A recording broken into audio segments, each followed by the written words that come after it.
ഓഹോ, ചിറ്റപ്പനോ? അതേടാ, ഞാൻ തന്നെ ചിറ്റപ്പൻ. എന്താ നിനക്ക് ഇഷ്ടായില്ലേ? ഒട്ടും ഇഷ്ടമില്ല. കഴിഞ്ഞ ആഴ്ച വന്ന് പോയതല്ലേ ഉള്ളൂ. അതേടാ, എന്റെ ചെക്കൻ എനിക്ക് ഇഷ്ടമുള്ളപ്പോഴൊക്കെ ഞാൻ വന്ന് കാണും. അതിനെനിക്ക് നിന്റെ സമ്മതമൊന്നും വേണ്ടടാ. മാറി നിൽക്കടാ, ഞാൻ എന്റെ ചെക്കനെന്ന് കാണട്ടെ. നിനക്ക് എന്ത് പറ്റിയടാ രാശാരൻകുട്ടി? ചിറ്റപ്പൻ എന്താ നീ അറിയിക്കാഞ്ഞത്? ഞാനൊരു സ്വപ്നം കണ്ടു. നീ എന്നെ വേഗം വാ ചിറ്റപ്പ, വേഗം വാ ചിറ്റപ്പ എന്ന് വിളിക്കുന്നതായിട്ട്. അതല്ലേ ഞാൻ വേഗം ഓടി വന്നത്. നിന്ന് പിടിച്ചേ. പിടിക്കാൻ കസേരയിലുണ്ടോ? ഇല്ല. അല്ല, നിനക്ക് എന്താ പറ്റിയേ? ഓ, ഒന്നുമില്ല, ഒന്ന് വീണു. 3-4 ദിവസത്തിനുള്ളിൽ തിരിച്ചു പോവാം. തിരിച്ചൊക്കെ പോകാമായിരിക്കും, പക്ഷെ ഒന്ന് വീണതല്ലേ. ഇവിടുത്തെ മരുന്നുകൊണ്ടൊന്നും വേദന മാറില്ല. ഇവിടെ ഒരു കുപ്പി ബ്രാൻഡ് സംഘടിപ്പിക്കാൻ പറ്റുമോ? എന്തിനാ? ഉരുണ്ട് കളിക്കാതെ കാര്യം പറ. കിട്ടുമോ? കിട്ടും. നല്ല ചൂടുവെള്ളം കിട്ടുമോ? കിട്ടും. കുരുമുളക് കിട്ടുമോ? എന്തിനാ? രസം വെക്കാനാ? അതിനുള്ളടാ മണ്ട. 2 ഔൺസ് ബ്രാൻഡിയിൽ 2 ഔൺസ് ചൂടുവെള്ളം ഒഴിച്ച് 2 ടീസ്പൂൺ കുരുമുളക് പൊടി ഇട്ടിട്ട് ഇങ്ങനെ അങ്ങോട്ട് കലക്കുക. എന്നിട്ട് ഇങ്ങനെ കൊടുക്കുക. അതങ്ങനെ ഒരു 6 നേരം കൊടുക്കുമ്പോ എനിക്കും അതുപോലെ തന്നെ 6 നേരം ചുടുവെള്ളവും കുരുമുളക് പൊടിയും ഇല്ലാണ്ട് ഇങ്ങോട്ട് തരിക. അതോടുകൂടി എല്ലാം തീരും. അങ്ങനെ തികഞ്ഞ ആരോഗ്യവാനായിട്ട് നീ എഴുന്നേറ്റ് നടക്കുന്നത് കണ്ടിട്ട് ഈ ചിറ്റപ്പൻ ഇവിടുന്ന് തിരിച്ചു പോവുള്ളൂ. അതൊന്നും വേണ്ട ചിറ്റപ്പ, പൗലോസ് ഉണ്ടല്ലോ. 1-2 ദിവസം കഴിഞ്ഞ് ചിറ്റപ്പൻ പോയിക്കോളൂ. അല്ല, അമ്മയ്ക്കൊന്നും വിശേഷം? 4-ാം നാൾ വാദപ്പിനെ ഒന്ന് കൂടി. കഷായം കുടിച്ചപ്പോ അതോട് കുറഞ്ഞു. അതൊക്കെ പോട്ടെ. മിഞ്ഞാന്ന് ഫോൺ ചെയ്തപ്പോ കുറച്ച് കാവർത്തതും കടുമാങ്ങയൊക്കെ കൊടുത്തു വിടുന്നു പറഞ്ഞിരുന്നല്ലോ. ആര് പറഞ്ഞു? അമ്മ. ആര്? അമ്മ. അത് ഞാൻ പറഞ്ഞില്ലേ രാശാരൻകുട്ടി? അതെന്തേ ഞാൻ പറയാഞ്ഞത്? അതെ, ഞാൻ വീട്ടിൽ നിന്ന് എടുക്കാൻ മറന്നു. എവിടാ? വെള്ളമടിച്ച് എവിടെയെങ്കിലും വെച്ച് മറന്നു കാണും ചിറ്റപ്പോ. ദേ, അധികം തമാശ വേണ്ട. മിലിറ്ററി ആണെന്നും ഞാൻ നോക്കില്ല. അടിച്ച് ചെയ്യിപ്പിക്കോ? പോട്ടെ പോട്ടെ പോട്ടെ. പൗലോസേ, ചിറ്റപ്പനെ ക്വാർട്ടേഴ്സിലേക്ക് കൂട്ടിക്കൊണ്ടു. ചിറ്റപ്പൻ ഇനി നാളെ രാവിലെ വന്നാൽ മതി. നല്ല തണുപ്പുണ്ട് ഇവിടെ. ഉണ്ടവിടെ. വാടാ വാ. ഇയാള് ചിറ്റപ്പനല്ല, ചിറ്റപ്പനാ. അവിടെ ഇരിക്കുന്ന റം മുഴുവൻ ഇയാളിന്ന് കുടിച്ചു തീർക്കും. നീ എന്താ ആലോചിക്കണേ? നിന്റെ ആരെങ്കിലും ചത്തൊന്നുമില്ല. വാ. നീ എന്തിനാ അത്യാവശ്യമായിട്ട് എന്നെ വിളിപ്പിച്ചത് മോനെ? അതെ, 2 ദിവസമായില്ലേ ചിറ്റപ്പൻ വന്നിട്ട്. ഇനി പൊയ്ക്കോളൂ. നീ ഈ നിലയിലിരിക്കുന്നത് കണ്ടിട്ട് ചിറ്റപ്പൻ എങ്ങനെ മനസമാധാനത്തോട് തിരിച്ചു പോവാ? അതൊന്നും സാരമില്ല. സാബിന്റെ കാര്യങ്ങൾ നോക്കാൻ ഞാനില്ലേ. ചിറ്റപ്പൻ പൊക്കോ. എന്നെ നാളെ രാവിലെ ഡിസ്ചാർജ് ചെയ്യും. ഡോക്ടർ വന്നിരുന്നു. പിന്നെ ഇതൊന്നും വീട്ടിലോട്ട് എഴുന്നള്ളിക്കണ്ട. അത് മതി അമ്മയ്ക്ക്. ചിറ്റപ്പൻ നേരെ വീട്ടിലേക്കല്ലേ? അല്ല, ഇവിടുന്ന് നേരെ കോയമ്പത്തൂർ ഇറങ്ങും. നമ്മുടെ ദുബായിലെ കുട്ടപ്പന്റെ മോനും മെഡിക്കൽ കോളേജിൽ അഡ്മിഷൻ കിട്ടിയിട്ടുണ്ട്. അവൻ നന്നായിട്ട് പഠിക്കുന്നുണ്ടോന്ന് അന്വേഷിക്കണം. ഒരു രാത്രി അവിടെ തങ്ങി അവിടുത്തെ ക്രാങ്ങളൊക്കെ ആയിട്ടൊന്ന് കൂടി അവിടുന്ന് നേരെ പാലക്കാട്ട് നമ്മുടെ നളിനിയുടെ അമ്മായിരമോ. അതൊന്നും വേണ്ട, നേരെ വീട്ടിലെത്താൻ നോക്ക്. ആവശ്യത്തിൽ കൂടുതൽ കാശ് തന്നിട്ടില്ലേ, പിന്നെ എന്തിനാ വെറുതെ മനുഷ്യരെ ബുദ്ധിമുട്ടിക്കുന്നത്? അതേടാ, എനിക്കറിയാം. ചിറ്റപ്പൻ എല്ലാവർക്കും ഒരു ബുദ്ധിമുട്ടാ. കല്യാണം വന്നാലും കേസ് വന്നാലും മരണം വന്നാലും എല്ലാവർക്കും ചിറ്റപ്പനെ വേണം. എല്ലാം നടത്തി കൊടുക്കാം. ചിറ്റപ്പൻ ഇങ്ങനെ എല്ലാവർക്കും ഒരു ഉപകാരിയായി പോയി. അതെന്റെ ഒരു വീക്ക്നെസ്സാ. അയ്യോ ചിറ്റപ്പ, അതല്ല പറഞ്ഞേ. ഇങ്ങനെ ഊരി വിറ്റ് നടക്കാതെ നമ്മുടെ വീട്ടിൽ നിൽക്ക്. ഒരുപാട് കാര്യങ്ങളില്ലേ നോക്കാൻ. ചിറ്റപ്പന്റെ കാര്യങ്ങളെല്ലാം ഞാൻ നോക്കിക്കോളാം. ചിറ്റപ്പൻ ആര് പറഞ്ഞാലും കേൾക്കില്ല എന്ന് എനിക്കറിയാലോ. എന്തോ? പക്ഷെ നീ പറഞ്ഞാൽ മാത്രം ഞാൻ കേൾക്കും. നീ എനിക്ക് വീക്ക്നെസ് ആയി പോയി. എന്നാ ശരി ചിറ്റപ്പൻ. എന്നാ സമയം കളയണ്ട, ഞാൻ ബസ് സ്റ്റോപ്പിൽ കൊണ്ട് വിട്ടു തരാം. അല്ലെങ്കിൽ നീ രാത്രി ബസ് കിട്ടില്ല എന്ന് പറഞ്ഞ് തിരിച്ചു വരണ്ട. എടാ സഹായക് പൗലോസേ, എന്റെ സ്വകാര്യ പ്രശ്നത്തിൽ നീ സഹായിക്കണ്ട. അതിന് പകരം എന്റെ കൂടെ വന്ന് എന്റെ പെട്ടിയിൽ തന്നെ സഹായിക്ക്. രാശേരൻകുട്ടി ഇതിന്റെ ഇടയിൽ എനിക്ക് കാശ് തന്നാ? അതവിടെ പോയി? പോക്കറ്റില്ല. കൊറേ പ്രായമായില്ലേ, ഓർമ്മക്കുറവായി. ഇത് മറക്കില്ലല്ലോ. അതിന് നിനക്കെന്താ വേണ്ടേ? ഒന്നുമില്ല. നടക്ക്. സാമ്പാർ ഒഴിക്കാൻ ഒരു കുഴി അങ്ങോട്ട് കുത്തിക്കൂടെ? ഞാൻ കുത്തി തരണ. എടാ ചിറ്റപ്പാ, കുട്ടികൾക്ക് നോക്കിയോളം പറ. അതെങ്ങനെയാ? രാജശേഖരൻകുട്ടി വന്നാ പിന്നെ ദാഹം തീർത്ത് ചിറ്റപ്പനങ്ങ് വല്യപ്പനാകും. ഞാൻ നന്നായിട്ട് കഴിക്കും. ഇപ്പൊ കഴിച്ചിട്ടുണ്ട്. ഇനി കൂടി പോയാ ഇതുപോലെ ഒന്ന് വിയർക്കും. പക്ഷെ വേറെ ചില ആളുകൾ അങ്ങനെയല്ല. കുടിച്ച് ലക്കില്ലാണ്ട് ബാത്റൂമാണെന്ന് വിചാരിച്ച് അടുക്കളയിൽ പോയി മൂത്രമൊഴിക്കുക. ഞാൻ പ്രത്യേകിച്ച് ആരും ഉദ്ദേശിച്ച് പറഞ്ഞതല്ല, ഒരു പൊതു സ്വഭാവം പറഞ്ഞതേ ഉള്ളൂ. താൻ ഈ പൊതു സ്വഭാവം നിർത്താമോ? ഇപ്പൊ നിങ്ങൾക്ക് ആളെ മനസ്സിലായില്ലോ. ഇയാളെന്നെ. അതൊക്കെ പോട്ടെ, 2 പേരോടായിട്ട് തന്നെ ചോദിക്കുക. ഇങ്ങനെ പിറന്നാൾ സദ്യ കൊണ്ട് നടന്നാ മതിയോ? എന്നാ ഇനി ഒരു കല്യാണ സദ്യ ഉണ്ടാൻ പറ്റുക? സണ്ണി, അവനോട് ആ കാര്യം പറയുന്നത് ദേഷ്യ. അതുകൊണ്ട് നീയെങ്കിലും സമയം കളയാണ്ട് പെണ്ണ് കെട്ടാൻ നോക്ക്. കൂടി പോയാൽ ഒരു പിറന്നാൾ സദ്യക്ക് കൂടിയേ ഞാൻ ഉണ്ടാവുള്ളൂ. അതിനു മുമ്പെങ്കിലും ആ ആഗ്രഹം ഒന്ന് സാധിപ്പിച്ചു തന്നാ നന്നായിരുന്നു. ഗുരുവായൂരപ്പാ. ഇപ്രാവശ്യത്തെ വരവിന് ചില തീരുമാനങ്ങളൊക്കെ എടുത്തിട്ടുണ്ട്. അമ്മയോട് എല്ലാം വിശദമായിട്ട് പറയാം. കാശും സൗകര്യവും ഒക്കെ അല്പം കുറഞ്ഞാലും തിരക്കില്ല. നല്ല അന്തസ്വാഭിജാത്യമുള്ള കുടുംബത്തിൽ പറഞ്ഞോളായിരിക്കണം, അത്രേ ഉള്ളൂ. ഒരു കാര്യം സമ്മതിച്ചേ പറ്റൂ. അവസാനം ഓപ്പോൾ കല്യാണത്തിന് സമ്മതം മൂടിയത് ഈ സന്നിധം എടുക്കൊണ്ട് തന്നെയാ. പിന്നെ ഉന്തിന്റെ കൂടെ എന്റെ തള്ളും കൂടി ആയിപ്പോ. അമ്മ എന്നോട് ഇതെന്നോട് പറയാൻ നിനക്ക് എങ്ങനെ ധൈര്യം വന്നു എന്ന് ചോദിച്ചതോടെ ഈ ചിറ്റപ്പം എന്നെ കമാന്നൊരു അക്ഷരം മിണ്ടിയിട്ടില്ല. അതാണ് അതിന്റെ കുറ്റം. ഞാനൊരു അക്ഷരം പറയാതെ ഗൗരവമായിട്ട് അങ്ങനെ നിന്ന ഓപ്പോൾക്ക് അറിയാം സംഗതി കുഴപ്പാണെന്ന്. അതുകൊണ്ട് എന്നെ ഓപ്പോൾ പെട്ടെന്ന് സമ്മതിച്ചത്. എന്റെ ചൊമച്ചേ. എന്നാലും അവസാനം രാജേട്ടനൊരു നസ്രാണി പെണ്ണിനെ കിട്ടിയുള്ളൂ കെട്ടാൻ. ഇനി സണ്ണിച്ചായനും അവിടെ സുന്ദരിയായ വല്ല നേഴ്സിനെയും കണ്ടുവച്ചിട്ടുണ്ടോ ആവോ? ഉള്ളത് പറഞ്ഞ എനിക്കിപ്പോ സണ്ണിമോന്റെ കാര്യത്തിലാ പേടി. രാജശേഖരൻകുട്ടിക്ക് എന്തോ ആവാം. അപ്പനപ്പന്മാരെ സമ്പാദിച്ചിട്ടുണ്ടല്ലോ. ഇവിടെ അച്ചായം മരിച്ചതി പിന്നെ ഇവനെ മാത്രം കണ്ടുകൊണ്ടാ ഞാനും ഈ പെമ്പിള്ളേരും ജീവിക്കുന്നത്.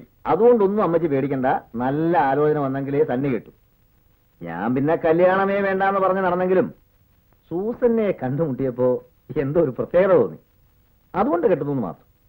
സത്യം പറഞ്ഞ ഞാനും ഒരു ക്രിസ്ത്യാനി പെണ്ണിനെ പ്രേമിച്ചിരുന്നു. എന്താ അവളുടെ പേര്? എലിക്കുട്ടി. എലിക്കുട്ടി? എലിക്കുട്ടിയല്ലേ, എലിക്കുട്ടി. ഓ, ശരി. ഞാൻ ദിവസവും ഒരു ചെക്കന്റെ കയ്യിൽ അവൾക്ക് എഴുത്തും കൊടുത്ത് വിടുമായിരുന്നു. പറഞ്ഞിട്ട് കാര്യമൊന്നുമില്ല. അവസാനം അവൾ ആ ചെക്കന്റെ കൂടെ ഒളിച്ചോടിപ്പോയി. പിന്നെ ഞാൻ ഈ നാണം കെട്ട പ്രേമം എന്നുള്ള പണിക്ക് പോയിട്ടില്ല. അതൊക്കെ പോട്ടെ. ഈ വിവാഹസമ്മതം ആഘോഷിക്കാൻ ചിറ്റപ്പന്റെ ചെലവിൽ നല്ല നാടൻ തെങ്ങുകൾ വരുന്നുണ്ടെന്ന് പറഞ്ഞിട്ട്.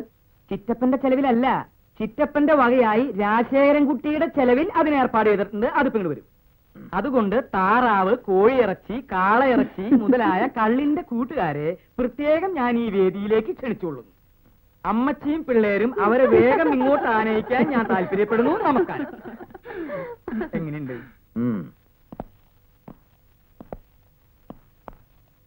എന്നാ പിന്നെ ഞങ്ങൾ പോയിട്ട് വരാം. എനിക്ക് മൂത്തമ്മാമന് മാത്രല്ല ഈ കുടുംബത്തിൽ ആർക്കും ഇഷ്ടമുള്ള കാര്യമല്ല നീ ചെയ്യാൻ പോണത്.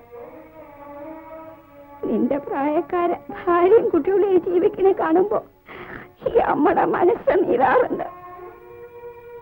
ഇപ്പോഴെങ്കിലും ഇങ്ങനൊരു തോന്നലുണ്ടായല്ലോ എന്നൊരൊറ്റ ആശ്വാസം എനിക്കുള്ളൂ. ഇതുകൊണ്ടുണ്ടാവാൻ പോകുന്ന ഭവിഷ്യത്തുകളൊന്നും പറഞ്ഞു തരേണ്ട കാര്യമില്ല. അതൊക്കെ മനസ്സിലാക്കാനുള്ള ബുദ്ധിയും പ്രായവും നിനക്കുണ്ട്. നന്നായി വരട്ടെ.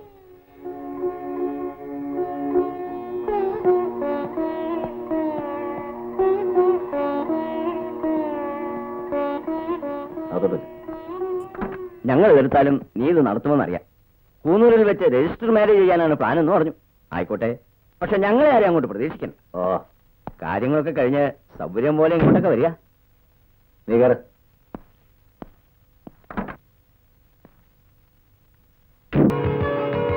സൗന്ദര്യം ഇത്തിരി കുറഞ്ഞാലും നല്ല സൗകര്യം വളർന്നാണ് ആലോചന എങ്കിൽ സമ്മതിച്ചേക്കുക. സ്ത്രീധനം മാക്സിമം ഇങ്ങ് പോരട്ടെ. 3 പെങ്ങന്മാരെ അയക്കാനല്ലേ നിനക്ക്? എന്തായാലും രാജേട്ടൻ കെട്ടിയിട്ട് ഞാൻ കെട്ടുന്നു. രാജേട്ടൻ കെട്ടിയിട്ട് നീ കെട്ടിയത് തന്നെ. എനിക്ക് ഈ ഭാര്യ കുട്ടി പരാതിയൊന്നും ശരിയാവില്ലെന്ന് അറിയില്ല നിനക്ക്. മാത്രമല്ല അതിന്റെയൊക്കെ ഒരു പ്രായവും കഴിഞ്ഞു. സ്ത്രീ വിദ്വേഷമൊന്നുമല്ല, സ്ത്രീകളോട് എനിക്ക് വളരെ ഇഷ്ടമേ ഉള്ളൂ.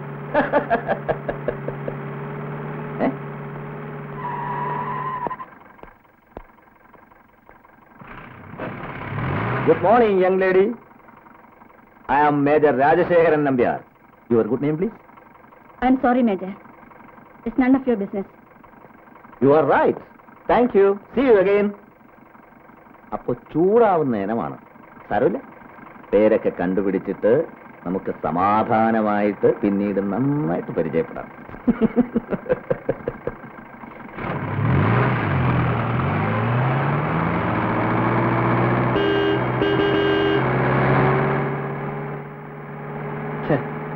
നശിപ്പിച്ചു.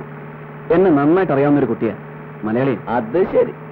5-6 മാസത്തേക്കൊന്ന് ഡെറാഡൂണിൽ പോയിട്ട് വന്നപ്പോഴേക്കും ഇവിടെ പുതിയ പുതിയ കിളികൾ പറന്നെത്തിയത് അടിയൻ അറിഞ്ഞില്ല. എങ്ങനെയുണ്ട്? നന്നായിട്ട് ശുശ്രൂഷിക്കൂ. ഒരു പാവപ്പെട്ട വീട്ടിലെ കുട്ടിയാ. അതിന്റെ മുഖത്തിന് ഞാൻ എങ്ങനെ നോക്കും? അതിന്റെ മുഖത്തിന് നീ നോക്കണ്ട, ഞാൻ നോക്കോളാം. എനിക്കിങ്ങനെ കുത്തുകയും ചവിട്ടുകയും ഒക്കെ ചെയ്യുന്ന കിടാങ്ങളെയാ ഇഷ്ടം. അതിനൊരു രസമുള്ളൂ. അതെ, എന്താ ഈ മാറപ്രാവിന്റെ പേര്? പേരൊന്നും ഓർക്കുന്നില്ല. ഇങ്ങോട്ട് ട്രാൻസ്ഫർ ആയി വന്നിട്ട് 3-4 മാസമേ ആയുള്ളൂ. നന്നായിട്ട് അറിയാം, പക്ഷെ പേരൊട്ട് ഓർക്കുന്നുമില്ല. വേണ്ട, ഞാൻ തന്നെ തപ്പി പിടിച്ചോളാം. രാജേട്ടാ, തപ്പാനും പിടിക്കാനൊന്നും പോണ്ട. പേര് സൂസന്ന. ആഹാ, പാവ, അതിനെ വെറുതെ വിട്ടേ. പാവമൊന്നുമല്ല, പക്ഷേ വെറുതെ വിടണോ വേണ്ടയോ എന്നൊക്കെ നമുക്ക് ആലോചിക്കാം.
तुम्हारा कैप ठीक नहीं है.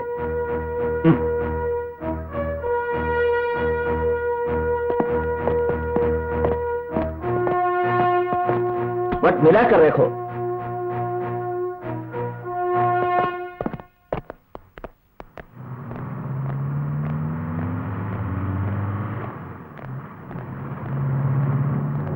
Susanna, 1 minute. Yes, what do you want? അല്ല, പേര് ചോദിച്ചപ്പോ പറഞ്ഞില്ല, പിന്നെ അറിഞ്ഞപ്പോ ഒന്ന് വിളിച്ചു, അത്രേ ഉള്ളൂ. പേര് ചോദിച്ചാൽ പറയാനുള്ള ബന്ധമൊന്നും നമ്മൾ തമ്മിലില്ലല്ലോ. ആ, ഇങ്ങനെയൊക്കെയാ കൊച്ചേ മനുഷ്യർ തമ്മിൽ ബന്ധവും പരിചയമൊക്കെ ഉണ്ടാവുന്നത്. അതൊക്കെ ഇരിക്കട്ടെ. ഏതായാലും ഇപ്പൊ ഇത്രയൊക്കെ പരിചയമായില്ലേ, ഇനി ഒരുപാട് കാര്യങ്ങൾ അറിയാനുണ്ട്. എവിടെയാ നാട്, എവിടെയാ വീട്, വീട്ടിൽ ആരൊക്കെയുണ്ട്? ഇതൊക്കെ അറിയാൻ നിങ്ങൾ ആരാണ് മിസ്റ്റർ? ഒരു സൗന്ദര്യാസ്വാദകൻ അല്ലേ പറയണ്ട. നാടും കൂടും ഒക്കെ ഞാൻ തന്നെ കണ്ടുപിടിച്ച് ഇതുപോലെ വീണ്ടും വന്ന് കണ്ടോളാം. Okay, see you again.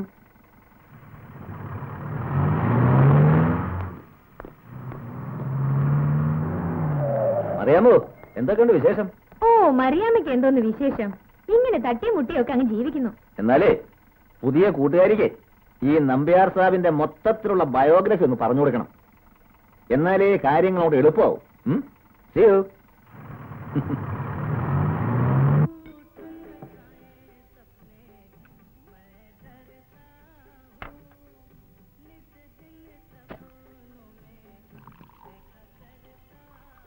ഇതും കൂട്ടി 6ാമത്തതാ.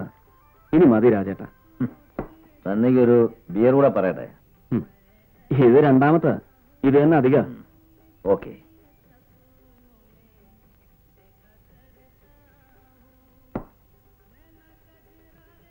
നമ്പ്യാരെ ഒന്ന് കാണാനിരിക്കുകയായിരുന്നു. ഞാൻ എവിടെയെങ്കിലും ഒന്നിനെ നോക്കി വെച്ചാൽ ഉടനെ അവർ തന്നെ കൊത്തണമെന്ന് തനിക്ക് എന്താ ഇത്ര നിർബന്ധം? മനസ്സിലായില്ല. അല്ല, താനൊന്ന് വഴിയില്ല പുതിയ രംഗത്തുണ്ടല്ലോ സൂസന്ന, അതിനെ പിടിച്ചു നിർത്തി എന്തൊക്കെ ചോദിച്ചെന്നോ പറഞ്ഞെന്നോ ഒക്കെ അറിഞ്ഞു. ആണുങ്ങളായ പെൺപിള്ളാരെ വഴി തടഞ്ഞു നിർത്തി പലതും ചോദിച്ചെന്നും പറഞ്ഞെന്നും ഒക്കെ ഇരിക്കും. അല്ലെങ്കിലും പണ്ടേ താൻ കണ്ടുവയ്ക്കും, ഞാനങ്ങ് കൊണ്ടുപോവുകയും ചെയ്യും. അതല്ലേ പതിവ്.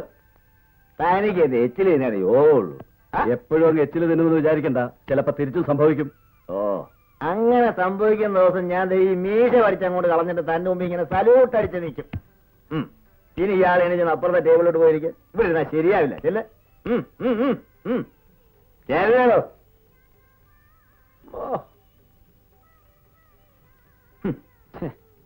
നിങ്ങൾ തമ്മിൽ എപ്പ കണ്ടാലും ഈ പെണ്ണ് കേസല്ലാതെ വേറെ ഒന്നും പറയാനില്ലേ? It's really a shame. അല്ലേ തന്നെ ഇവനെ കണ്ട എനിക്കും ചൊറിയും, എന്നെ കണ്ട അവനും ചൊറിയും. എനിക്കിപ്പോ ചൊറിച്ചൽ മാത്രമല്ല, കൈക്ക് നല്ല തരിപ്പുണ്ട്. അത്ര തരിപ്പാണ് ചെയ്യാനുള്ള ചെയ്തിട്ട് പോണാ പുല്ലേ. ഓ രാജേട്ടാ, ദേ മേജറെ, കൈ ചൂട്ടി കാണിച്ച് പേടിപ്പിക്കല്ലേ. വരുമ്പോ പോ. രാജേട്ടാ ഇരിക്കെ, കുറിച്ച് തീർക്കാൻ നോക്ക്, എന്നിട്ട് പോവാം. അപ്പോ സൂസനെ കാണാൻ വീണ്ടും ശ്രമിച്ചു അല്ലേ? ഈ സൂസന്നയുടെ കാര്യത്തിൽ ഇയാൾക്കെന്താ എത്ര വിഷമം? ഇയാളാര് ലോക മനസാക്ഷിയോ? ഇനി അതല്ല, നിനക്ക് എന്തെങ്കിലും താല്പര്യം ഉണ്ടേ പറഞ്ഞു, ഞാനങ്ങ് വിട്ടേക്കാം. എനിക്ക് അങ്ങനെ പ്രത്യേകിച്ച് ഒരു താല്പര്യവുമില്ല. പക്ഷേ ഈ പാവം പിടിച്ച പെൺകുട്ടികളെ പഴപ്പിച്ചാൽ അതിന്റെയൊക്കെ കണ്ണീര് ഇന്നല്ലെങ്കിൽ നാളെ അനുഭവിക്കേണ്ടി വരും. അതുകൊണ്ട് പറഞ്ഞത്. അല്ല, ഞാൻ നമുക്ക് ഈ ടോപ്പിക് ഇവിടെ വെച്ച് നിർത്താം. കൂടുതൽ സംസാരിച്ചാൽ ബോറാവും.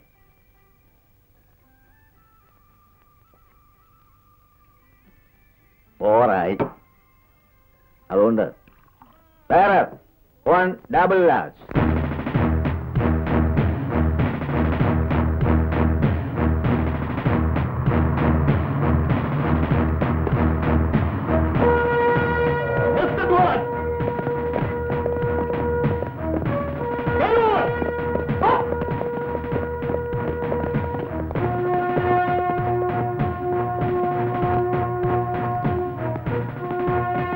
ऐसा नहीं है, तुम लोग ठीक नहीं कर रहे हैं, मैं दिखाऊंगा. उतरो, मुझे जाओ, पीछे गिर जाओ. देख.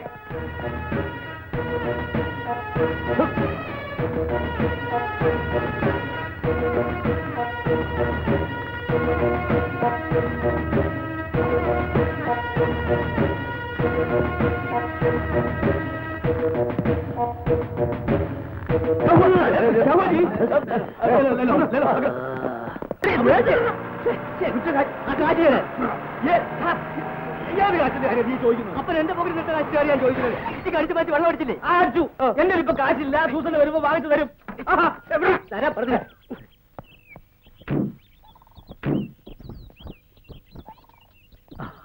വന്നാട്ടെ. ഞങ്ങൾ അപ്പനും മോനും തമ്മിലൊന്ന് സ്നേഹിക്കുകയായിരുന്നു. അവൻ അർജന്റായിട്ടൊരു 100 രൂപ വേണമെന്ന്. എന്റെ ഇവിടുന്ന കാശ് നമ്മൾ തമ്മിലാകുമ്പോ പറയാലോ, ഒരു 100 റുപ്പീസ് കിടത്തി.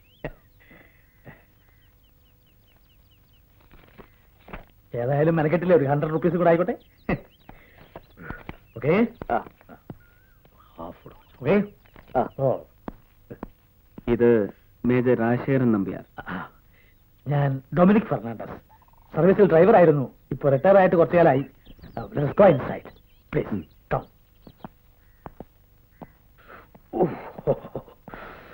Please please.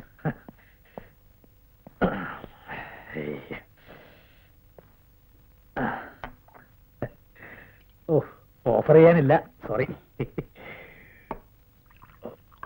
ഞാൻ സൂസന്നയോട് സംസാരിച്ചിരുന്നു. അവളെല്ലാം പറഞ്ഞു.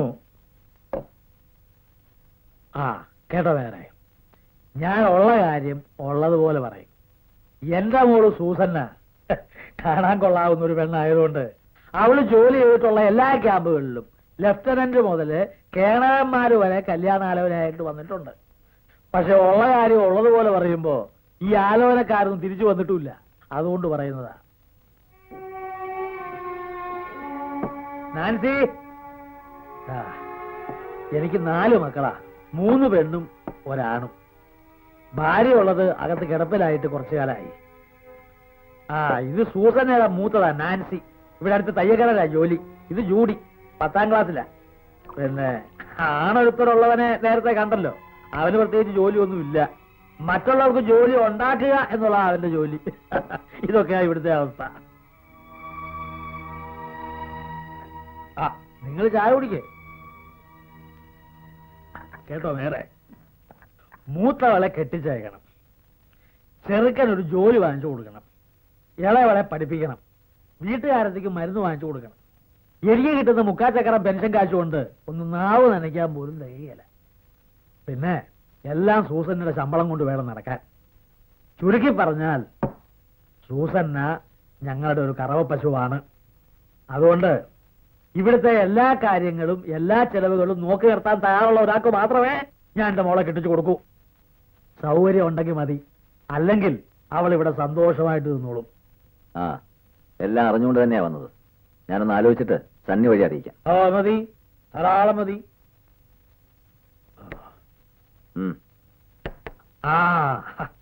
ഇതിനൊക്കെ പുറമെ മാസാമാസം കൃത്യമായി നല്ലൊരു തുക 1-ാം തീയതി ഇവിടെ എത്തിക്കണം. അങ്ങനെയാണെങ്കിൽ മുന്നോട്ട് ആലോചിച്ചാൽ മതി. ആയിക്കോട്ടെ.